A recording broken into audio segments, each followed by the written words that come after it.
प्रतीक आता उठभार. अरे 7 वाजले सुद्धा. बाबा किती सूर्यवर आलाय. प्रतीकच्या आई सुधाताई गेले. तासभर हेच बोलत होत्या आणि प्रतीकचे एकच बोलन चालू होत. आणखी 5 मिनिटांनी उठतो ग शेवटी मोठ्या अनिच्छेन प्रतीक उठला आणि डोळे चोळत गॅलरीत आला.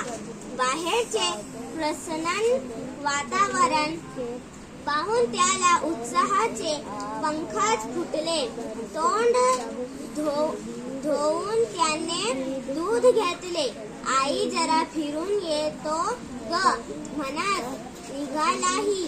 त्याला जाताना पाहून सुद्धा ताईंना वाटलं आपण स्वप्नात तर नाही ना.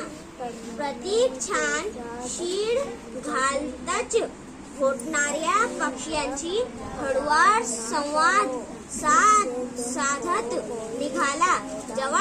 जवळच नदी होती.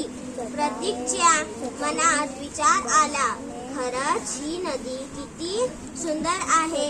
पण ती दिवस रात्र धावून पळून थकत कशी नसेल.